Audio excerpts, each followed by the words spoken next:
Welcome to this week's edition of Freedom and Prosperity Radio, the weekly radio news magazine that we put together here at the Virginia Institute for Public Policy so that you go about your day's travails, whether it be a late season barbecue, a camping trip, or whatever you may be doing. You run into folks who may have been told one thing or another, and we just lay it out for you. Not a lot of hyperbole here, and we just want to let the facts speak for themselves. And our first guest this week is right in that wheelhouse as well.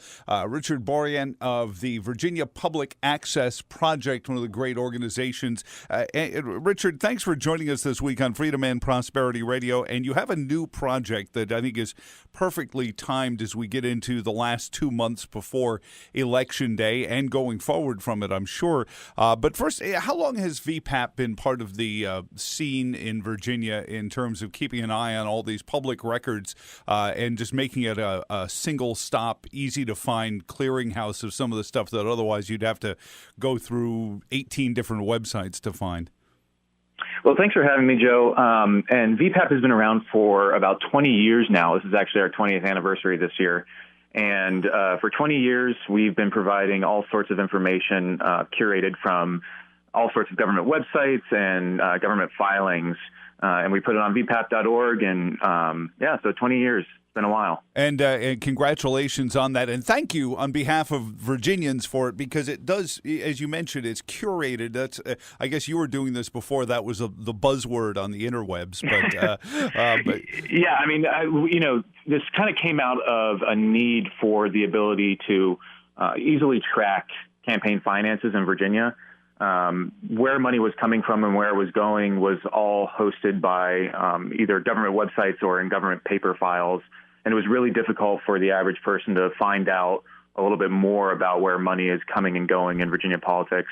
And our executive director, David Poole, had this idea for creating a one-stop shop for bringing all that information together, sort of providing a transparency to Virginia politics.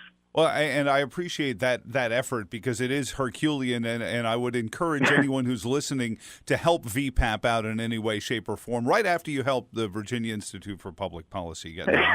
No, absolutely. VPAP.org is in so many ways contribution-driven, and you can help out, do what they do with your membership. I know I get a newsletter every morning. It's an aggregate of a lot of the news stories around Virginia. It comes in about 7:30 every morning. VA News, that's a service. I think the last time you guys were on, we were talking about the opportunity to sign up for that and be a subscriber of that aggregator as well. Sort of on the same mindset. It's just here's what everyone's writing about in Virginia news and in the scene as well. So you took it another direction, Richard, and I'm only part of the way through. I'm only about a quarter of the way through my survey at myvacandidate.com. Tell us about this and what was the mindset behind doing a Q&A site that would help people decide who best set in with their mindset and their beliefs on different things? Sure. So, my VA candidate kind of came out of the idea of last election for the presidential election.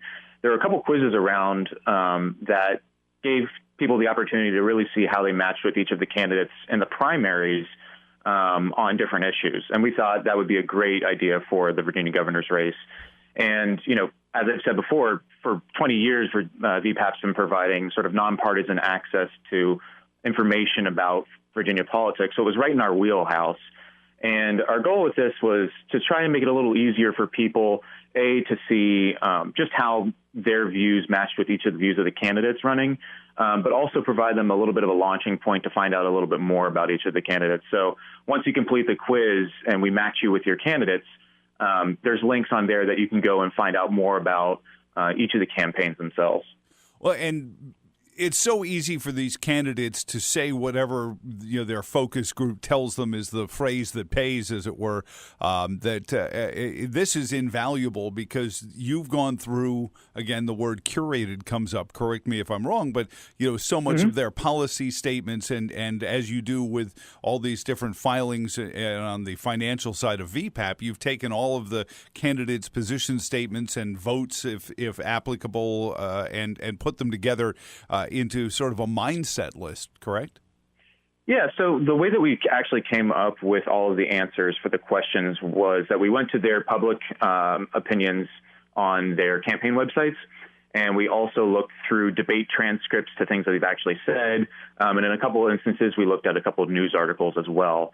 So we were able to kind of grab from a bunch of different resources that might be difficult to find on your own and pull it all into one location where there's 16 questions spanning 6 different topics. It's kind of a nice breadth of issues to cover, but we brought that all together. And then again, once you're done with the survey, you can go to our website and you can see, say you matched with somebody by 80% and you want to know who their top donors are. You can go to our site and find that out. You want to know how much money they're getting out of state. You can go to our site and find that out. So is this something you're going to continue on beyond just the Virginia gubernatorial race, or is this something you just wanted to kind of help people in these last couple of months? And what has, interestingly, been a fairly quiet news cycle on the political side regarding the governor's race. Ed Gillespie, Ralph Northam, and Cliff Hyra have not been dominating the headlines as much as even Ken Cuccinelli and Terry McAuliffe were 4 years ago. Sure. So, We've had a really great response so far to the survey. I think this morning we've had something like 8,000 people have taken it already, and it's not even been a week since it was released. So we're definitely going to be looking into sort of expanding this for future elections. How that'll look and what shape that'll take is still to be determined, but it's definitely something we're going to be entertaining. Well, and there's an interesting. I'm going through here, and I'm clicking on the test questions in myvacandidate.com, and I won't give the answer out. I won't tell you who I matched with 81% of the time, and although the results were not as surprising as you would think. But on that subject, this has got to be quite a bit of work to get all this together and put it into I'm sure the technology of the ones and zeros that makes this all work is relatively difficult to put together. So it had to be time consuming to get this all put together. Yeah, it took us, I would say, we probably started talking about this back in early spring. And then for the past 2 months, it's sort of been all hands on deck getting this thing ready. And then once you launch it, not only just aggregating and building the site, but once you launch it, you have to do the promotion for it. So it's a pretty big lift. And one of the biggest challenges, I think, with transparency in politics right now that we face is it's technological. There's so many different outlets and competing messages that are being put out right now by various advertisers that you're really trying to find a way to get this out to people who need to see it. And it's a huge lift for us. Technology is a really big push for us at VPAP.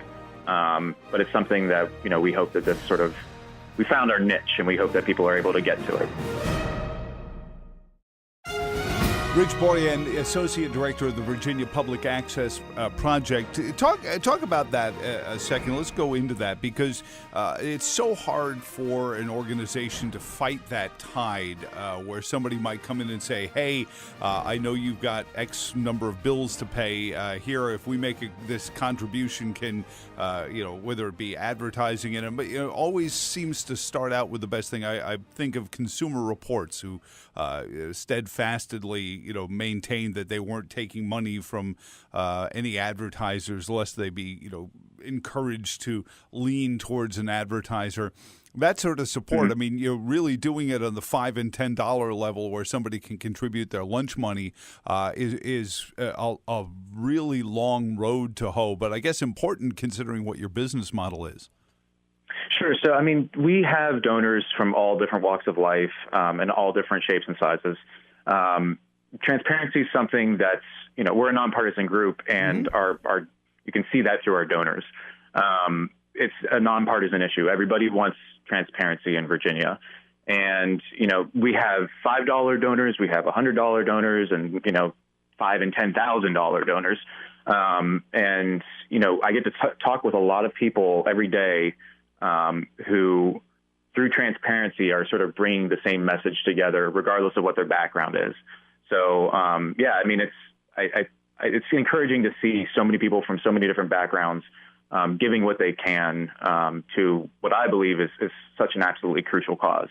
It's been probably 5-6 years since the word Gruber became a verb in the English language, where, his wonderful, if not behind the curtain statement about intransparency is a huge political advantage is something most of us knew, but it was given a voice and a face, I guess, if you will. But it's been something that I think has been VPAP's call for a long time. It's just know who's there and let that be your judge, not necessarily trying to lean on one side or another, but just make sure that the curtain is pulled back so you know what's going on there, one way or another. Yeah, and there's a lot of different information that we provide, and it can be kind of daunting for some people. We provide campaign finance data. We provide what outside groups are spending money on advertisements. We have a database of lobbyists and who they lobby for.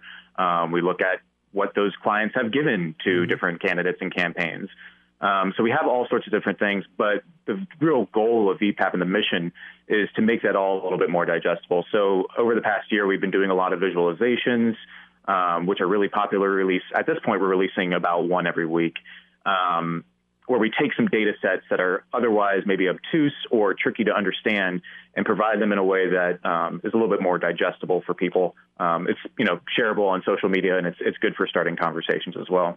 Hey, Rich, I'm sure it's difficult because there's going to be people like me who always want to interpret or extrapolate from information. But I mean, you certainly, once you've been that clearinghouse of information, is it dangerous, or do you blanch when a candidate says, link here, follow this link to VPAT's list of my opponent's contributors, and you'll see whatever it is, the impression that they want you to see from that? Or is that sort of kind of what it's all about, and you draw your own conclusions from the numbers?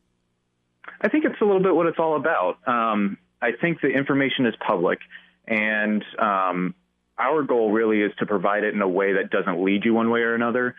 People are going to attach their own meanings to data, regardless of what you say. So our goal is really to provide it as cleanly and as straightforward as possible. And everybody's free to use our data, so it's out there. And if you've got an axe to grind or a message to promote, we're there for that. And that's really what it's all about. It's about providing access to good data that everybody can get to, not just a select group of people. Well, one of the things I like about VPAP is using it for the General Assembly because, bless their little hearts, the people who run the Virginia LIS, the Legislative Information Service, really, I think somebody told them what a searchable database looks like, and they just don't grasp it. Or perhaps, it's again, they're caught. But your site as a jumping off point to follow our part-time General Assembly in the few months they're in Richmond is really terrific. As it goes to pre-filing and then by issue as well. So if you're interested in the environment or public safety or transportation, you can find stories and or bills once they go into session about that. Is that I don't want to say forgotten, Rich, but is it important to remind people that it's not just click VPAP to find out who's giving money to which gubernatorial candidate's campaign? There's a lot of other things you can use VPAP to do. Yeah, and I will say we couldn't do what we do without LIS. They have the mammoth task of actually tracking and recording everybody's filings in Virginia, and that's where we get our information from. But yeah, when you get to VPAP, it's not just about finding out, who's giving what to whom. We have something called All Politics is Local. It's the first thing you see when you get to our homepage, where you can put in your address. We don't save your information, but you can put in your address, and it'll tell you who your legislator is, what elections are coming up in your locality, where to vote. It'll give you headlines from your region. It'll tell you who the top donors are in your region. So there's so much information out there, and if you have even the slightest interest in it, you should go and click around because there's really a lot of different jumping off points for every type of person. Well, but yours is also, and I was going down this road, is the citizen's guide within that, which I think is a great tool. Sure. Very similar in I guess in mindset. And I really want to ask, Rich, to making it something where Joe average citizen listening to the radio program right now can click on here saying, here's what I think is important. Who am I supposed to be talking to about this? What's their email address and that kind of thing, and making those connections sort of in the same way the myvacandidate.com is doing for the gubernatorial race, but in a more direct way with the General Assembly. Is that a fair thing? Because I want to highlight this page a little bit from VPAP because I think it's very useful for the listener. Yeah, I think you nailed it with the comparison to My VA Candidate. That's just the latest way in which we've tried to provide the sort of connecting the dots for people.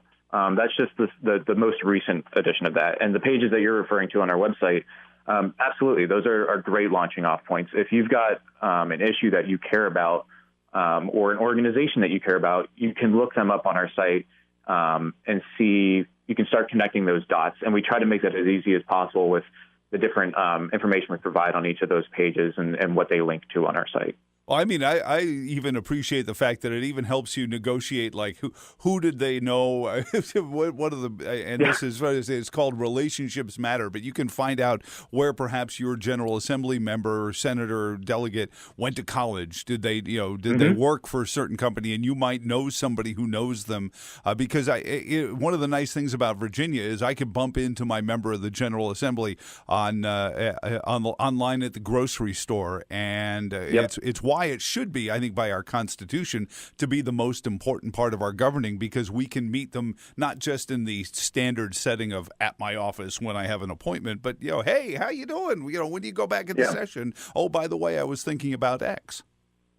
Yeah, and ever since moving to Richmond, I've realized just how small of a world it is. You run into people all the time, and we do have those profiles of each of the legislators talking about their military service, whether or not they hold stock in a certain company or not, what their business interests are, things like that. I mean, we just try to provide as much information about the people who are leading our government as possible.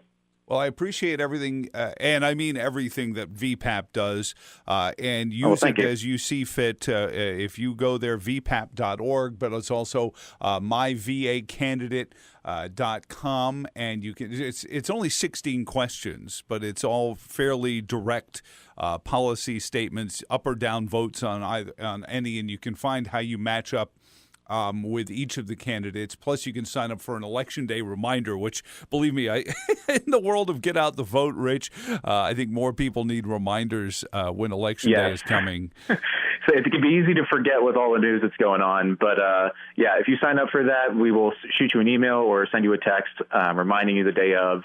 And, make sure to share your results, start a conversation with people on social media. Have fun, learn something new. That's kind of what we're hoping to get out of it. Well, thank you so much for doing that. And again, help out vpap.org to do all the work they do. Whatever contribution you can make to it goes a long way, and they're an incredible resource for Virginians. And Rich, thank you again so much for joining us this week on Freedom and Prosperity Radio.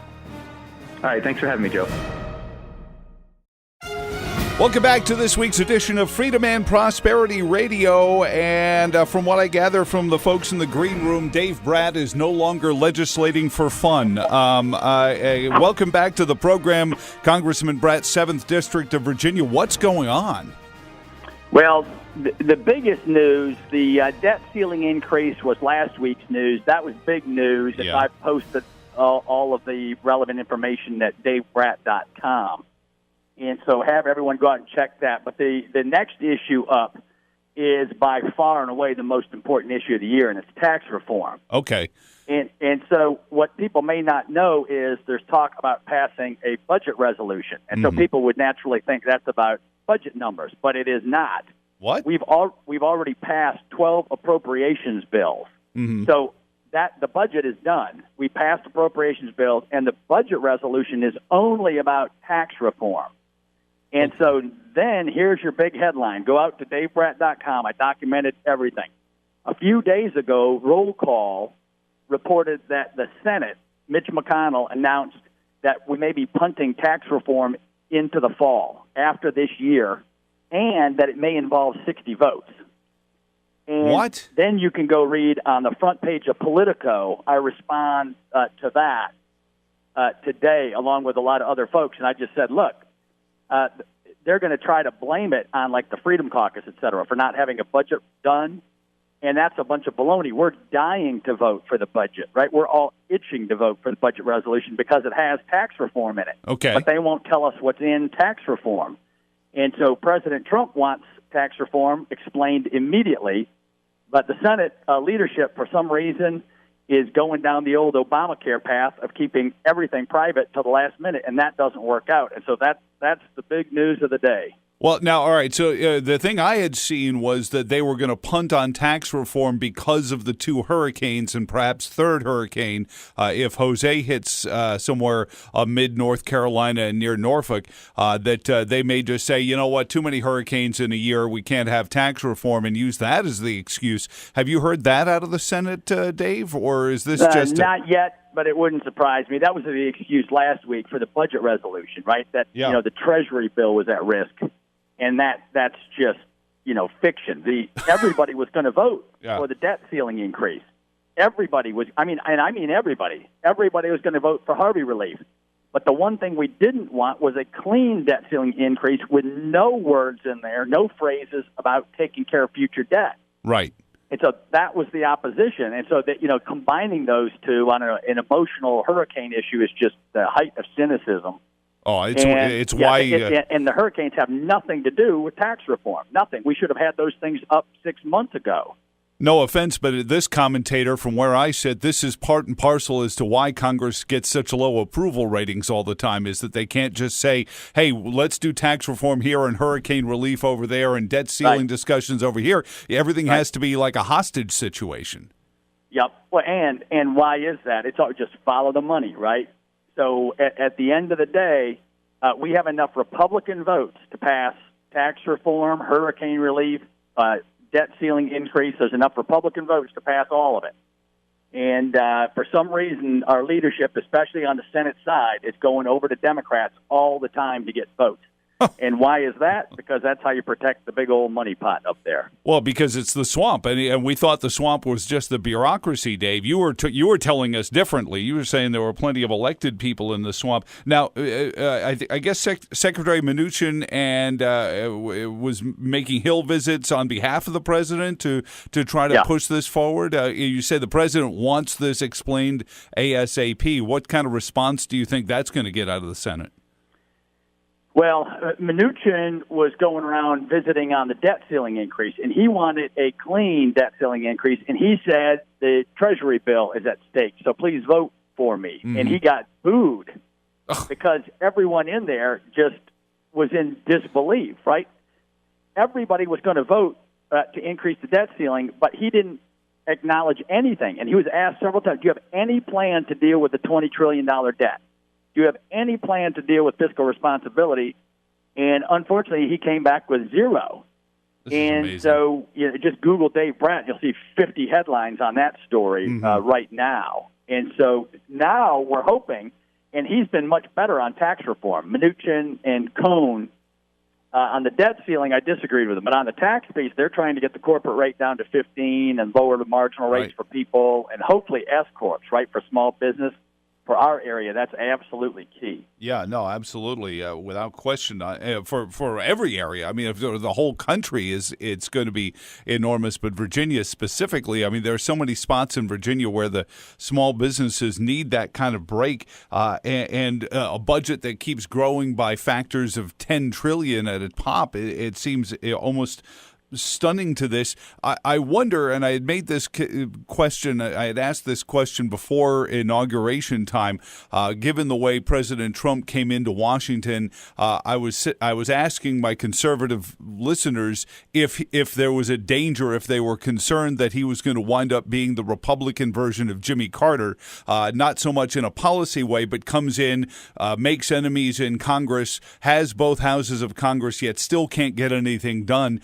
Neither you nor I were around at that time, but it certainly seems like that's the same scenario that's playing out, that his own party has turned on him. Yeah, I don't think it's the own party, but there's leadership problems. There's a lot of members who like the Trump agenda, and we all voted to repeal Obamacare a ton of times, and then leadership gave us a bill that wasn't a repeal. And so this is the problem, right? And on tax reform, every member wants to do it. And in the Politico article today, it's the main headline on Politico, right? And everybody go out and check that out. But it's Ways and Means members are frustrated. Moderate members are frustrated. Conservative members. So it's there's leadership. just a fundamental problem lining up everything we promised to the American people and then following through and doing it. So it's not the party versus the president. It's a small crew who is just not getting the job done right now. Well, is the president not just the Chuck and Nancy meeting, but he's meeting with 3 Democrat senators as well as 3 Republican senators. He's going to states where Democrats won Senate seats, but he carried the state. Making a point that he's ready to see Democrats join with the Republicans to do this if they're smart. I don't know. To do this, that's the question. What is it? And I don't see too much the Democrats are going to vote with this on, except maybe tax reform. And so maybe he's going around as an insurance policy trying to get some Democrat votes on tax reform and coupling that with infrastructure or something like that. But nobody knows.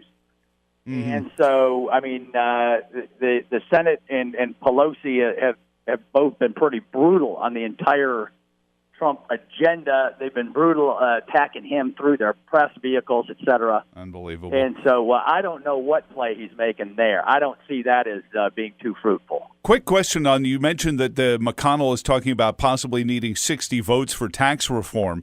Isn't a budget resolution simply a majority vote? It wasn't that the whole reason we couldn't gut Obamacare and just repeal it, because you just to do the budget related stuff was a majority. In order to repeal the whole bill, you needed 60. So why does he need 60 now? You don't, and that's why I'm sounding the alarm. I mean, that's what I'm trying to get out to people. We have a once-in-a-generation opportunity to do tax reform with Republican votes. Yeah. And to do everything the president said. So why is Mitch McConnell saying in roll call a few days ago, and I posted it at davebrat.com, so go share that with all your friends, get people to sign up for my emails, because this is a big deal. That's and so why is he saying 60 votes in the fall? Why does he want Democrats in on this? And there's only one reason, because that's how you preserve the swamp. Right? That's how you don't upset the apple cart. You don't upset the money flows, the special interests, whatever. Just let everybody negotiate so nothing gets changed, and we cannot let that happen. Well, they have colossally underestimated. Maybe they're thinking President Trump is one of those guys that he'll try it out and he'll get tired with it and not run again. But I've watched Donald Trump my whole adult life build buildings where he wasn't supposed to and do things he wasn't supposed to. He'll run again and win just to spite these people. What about things like primaries and the midterms? Paul Ryan's got an opponent. A lot of leadership is facing primary opponents because of this. Yeah, well, I mean, it's just there was a national movement all the way from Bernie all the way over to President Trump around the lines of the middle-class worker. And so both parties have to do a better job listening. Trump had his ears open and heard that, and our party hasn't made it look like we understand what's going on yet. The Democrats are way worse, right? The Democrats last week were contemplating getting rid of the debt ceiling altogether. Having no debt ceiling. That's great, yeah. Yeah, and so, I mean, you can't make it up. But what about changing leadership right now? Is there anything parliamentary that you could do that would get rid of Paul Ryan and the rest of these guys, the swamp creatures that are holding everything up in the House? No, right now, I mean, it's just the American people. It's mainly Mitch McConnell in the Senate. In the House, we've got a lot of stuff through. And so hopefully Paul Ryan comes in strong on his tax reform and says, let's do it right now. But McConnell is leading, and then Paul Ryan cannot follow his lead. He needs to say, no, I represent my house. And we want taxes done ASAP. You cannot go along with the Senate because they always wimp out, just like on Obamacare. They couldn't even pass a skinny bill. So that we all learned our lesson. It's very clear right now. Would this be, and because the president's a great deal maker and he's already stunned the world by sitting down with Chuck and Nancy, as we said last week, is this a place where, to me, this is where he needs Ted Cruz to show up and say, listen, this is what we have to do, and sort of, shock the world by all of a sudden Ted Cruz taking Donald Trump's side on something? Well, it just depends what the issue is. But, yeah, he needs all of them. I mean, we need 51 Republican votes in the Senate. Yeah, we can't. And so, you can't lose one. And but I mean, so the president is putting the heat on everybody, but then Mitch McConnell's not putting the heat on anybody. Yeah, it's like, where's the leadership, right? This is tax reform. This is the biggest deal in our lifetimes right now. If we don't get this one right, I'm nervous. Yeah, no, you and me both, Dave. I really appreciate your time this week on Freedom and Prosperity Radio. DaveBrat.com. Read all about it, as the kids used to say with the newspapers. And we'll talk to you again very soon. You got it. Thanks. Great job. Joe Thomas in the morning, and don't forget Blue Ridge Area Food Bank Stuff a Truck going on this morning here at the Rivanna Ridge Shopping Center. It's the one with the giant in it and everything else. And come by and visit with us. Bring some food for the Blue Ridge Area Food Bank. And you can also come and visit with me. I've got goodies to give away as well while we're here. On the phone with us, Chairman of the Prince William County Board of Supervisors and Senate candidate for Virginia's Senate seat. And God knows we need his help. Corey Stewart is on the phone. Corey, good morning. How are you doing, sir? Hey, Joe. Great to be on your show. Oh, gosh. These last few days, our Senate representatives have really made me just feel like, can we vote now? Can we just move the 2018 election up to now? We got Tim Kaine writing a bill that says, I'm against all hate groups except the one my son is in. Then he has to get Mark Warner to add and other groups after he's hit Nazis and white supremacists and other groups. I guess the other groups include his son's Antifa crowd. But gosh, it's a mess. Congrats, by the way. We haven't even talked to you since you got the endorsement of Carly Fiorina for your run, and I know there was some discussion as to the field of primary candidates, and it looks like that's one person who said, no, I'm going to endorse Corey Stewart, so congratulations on that. Is it a target-rich environment to run against a senator like Tim Kaine? Yeah, I think that, look, there's a lot of people. Tim Kaine revealed himself for who he is during, the run for vice president. And now people around the country, want to, remove him from office because they know he's bad news, not just for Virginia, but for the whole country. So, Tim has done so many stupid things, so many things that were just contrary to the interests of Virginia and the country. That we're going to have a field day. We're going to have a lot of fun during this race to take out Tim Kaine. So just the other day, I know that you and statues here in Charlottesville have been connected for some time in protecting those depictions of our history. It started about a week and a half ago, and I'm sure you didn't see this in the Cavalier Daily. The Cavalier Daily editorial board wrote an editorial that, amongst other things, claimed that Jefferson, a man who founded UVA on the premise that the poor kids needed a chance to go to university as much as the rich kids did, wouldn't have allowed 60% of the student body into the university if he was still alive, which I thought was laughable. And this is the editorial board of the news. And then they're out there. The Antifa crowd is out there covering his statue in one of these black tarps. And then the university says, well, he probably would have appreciated it. He was for free speech and free expression. What is your take on not just the covering of the statue, Corey, but also the reaction of President Sullivan and the UVA administration, especially the next day when some people put up some anti-Muslim posters and she said, we're going to crack down on this kind of hate speech. I don't know if she's being, let's just say, intellectually consistent. Well, I think, look, I mean, the problem, Antifa, if you think about it, this violent left-wing group that has not been condemned universally by not condemned by the Democrats, not condemned by the media, not even condemned by a lot of Republicans. They're afraid of condemning the violent left for whatever reason. But the origins of Antifa started with in academia. They started in the university community with these old hippies. Sorry, nothing against long hair, by the way, Joe. Hey, it's all right. I understand where you're going. But anyway, these old lefties came from the 60s, and they got into our university system, and they've been preaching this far-left, violent ideology to students, and now when those students have graduated and they're coming out and they're carrying that garbage with them, they're violent.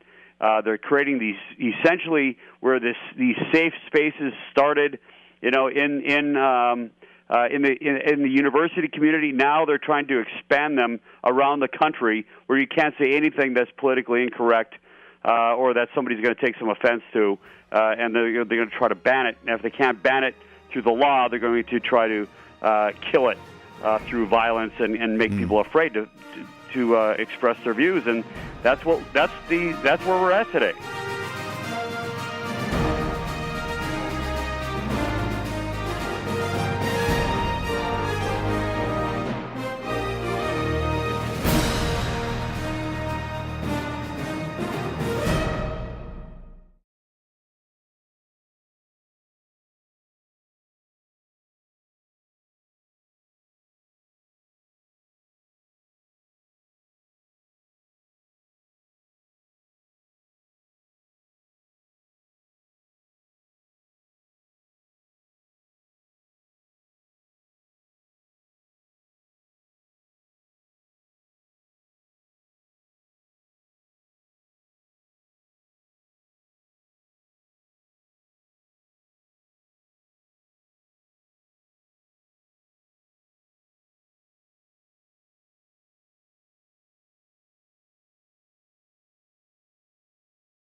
Let me ask you this, because I was reading a report that said that Hillary, especially in the three blue states, Ohio, I guess Ohio is a swing state, but Michigan and Pennsylvania, President Trump carried those states, not even so much, and maybe this is left-wing bias, but not even so much because the voters there loved Trump so much, but because the Democrat voters that voted for Trump just couldn't take Hillary Clinton. And does Tim Kaine, in your Senate race against him, face that same issue here in Virginia, where I just can't see this Antifa and all of these radical left wingers are driving people out of the Democratic Party in the country, and I think in Virginia as well. Well, there's an old expression. Those who ride the back of the tiger to gain power often end up inside the stomach of the tiger. And that is what has happened to the Democratic Party. The Democratic Party welcomed into their ranks these violent left-wingers who are essentially left-wing fascists. I mean, they really are. They're employing the same techniques that they're supposedly fighting against.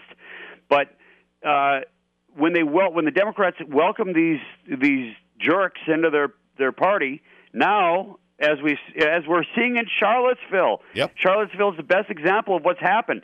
Is now when you're complicit in this, when you just allow it and support it.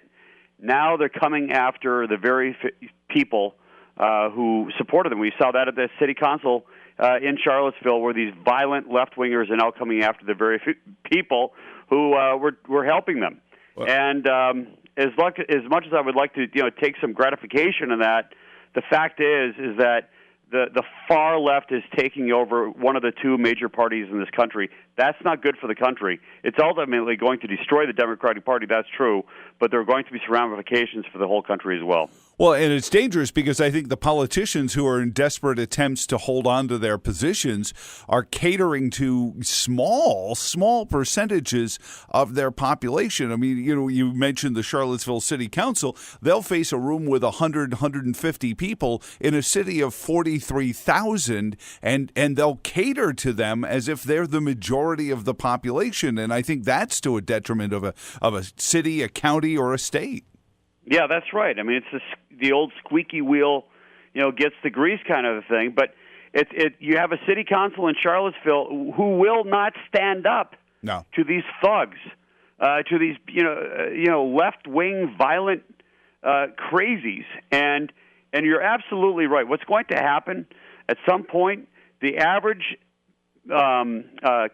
citizen in Charlottesville is going to wake up and they're going to realize that the lunatics have taken over the asylum in the Democratic Party, and that that ultimately will force people out of the Democratic Party, and it will ultimately mean, and this will be a good thing, of course, is that the Democrats will begin crumbling in the city of Charlottesville as people realize that they've gone so far to the left, and that they're no longer addressing the citizens of the average citizen. Who are much more concerned about a lot of other things other than monuments, that's what's going to happen to the Democratic Party. But here's the thing: next year, this is all stained Tim Kaine, because his son is a member of Antifa. Tim Kaine has not condemned Antifa. He, in fact, applauded his son for using violence to attack citizens, law-abiding citizens. His own son. And that ultimately is going to be why I'm going to be able to take out Tim Kaine next year. Well, I think and you're finding the working class citizen, whatever political party they may have been to, are starting to look for people who grasp job creation and those sorts of things. As a senator, talk about, we see this problem with Mitch McConnell in the U.S. Senate. Talk about Mitch McConnell's leadership if Corey Stewart was the junior senator from Virginia come 2019 January. Well, here's my feeling about Mitch McConnell and the other establishment Republicans in the U.S. Senate. Either, work with the president, change your ways, repeal Obamacare, allow the market to flourish, reduce taxes, build the wall, to help the president implement an agenda, or we're going to get you out of there. And I will be inside the Senate embarrassing them every single day to try to cajole them into doing the right thing, working with the president to make America great again. Is this whole, Chuck Schumer, Donald Trump thing bothersome to you, or is this just the president saying, okay, well, fine, Mitch McConnell can't get anything done because of Chuck Schumer. I'll go call Chuck Schumer because apparently he's effective. Well, I think, obviously it's somewhat disturbing in many ways, but we really need to see how things work out. I hope that he doesn't cut a deal with the Democrats to essentially put a DACA back in place or to keep it. But look, he's earned my respect. He's earned the respect of 63 million Americans. Mm-hmm. I think we got to trust him that he's going to do the right thing. We need to give them the leverage to maneuver and to get things done. No matter how that, it's like sausage making, right? I mean, you like the final result, but you don't like the process, and it's an ugly process. We just have to see how things are played out. We've already seen economic upturn, Corey, but certainly the idea of 15% corporate tax rate, but tax cuts for middle-class Americans so they can go out and engage in the economy, buy the things that they need, put money away for health care, whatever it may be. Is that where you want to go? Because I hear people equivocating on whether or not we could actually get all the way to a 15% corporate tax rate or lower for even middle-class Americans. What do you want to see happen with the tax rate, and what will you feel like if it's still waiting to happen in January of 2019 when you get elected? Well, I think the most important tax to reduce is the federal income tax. And that for everybody, poor to rich, everybody, middle class, everybody needs a tax cut. We know that when this was done. During the Reagan administration, the cuts on the tax reform, essentially a massive tax reduction in 1986, that resulted in more investment, more economic growth that started in the 80s and went right through into the 90s where we had all this growth. The growth in the 90s was not due to President Clinton. It wasn't even due to George H.W. Bush. It was due to President Reagan's massive tax cut. That's what we got to do. Now, as far as the corporate tax is concerned, it's important that we reduce it because right now America is by far has the highest corporate tax rate in the world. That chases businesses out. It makes them expropriate their profits abroad. And if we reduce the corporate income tax, we're going to get more economic growth. It's not just a fairness issue. Mm-hmm. It's about creating more economic growth that benefits everybody. And jobs, then, we don't need to worry about how much money the government has. If we're all working, we don't need the government to have a whole lot of money, Corey. Is CoreyStewart.com still the web portal for your Senate campaign? Yeah, CoreyStewart.com. We could use everybody's help right now. We're in fundraising mode right now, but just come onto the website, sign up if you'd like to volunteer or contribute, and we'd love to have your help. I don't know if you heard this or not. Our last city council meeting, one of our city councilors was offered, and reminded that his own Blue Ribbon Commission had offered up a compromise on the statues and all that, and he left his ball cap there, and our vice mayor said this to him. Now, you left your hat, and when you get your hat, take that compromise with you. See you later. Mr. Bellamy? So we're collecting baseball caps, and we're going to bring them to the vice mayor at the next city council meeting. Do you have any maybe red ones with any writing on it that we can add to it? I think I've got more than a few. All right. Well, if you send them down to me here at the radio station, because then what we're going to do with them is we're going to sell the ball caps yard sale style, and all the money we raise we're going to send to the Salvation Army for their hurricane relief efforts. But I appreciate it, Corey. You have a great day, and we'll talk to you on the Senate campaign trail, and keep doing what you do for Prince William County as well. Great. Thanks a lot, Joe. And thank you for listening. On behalf of all of us here at the Virginia Institute for Public Policy, I'm Joe Thomas. So long, and thanks for all the fish.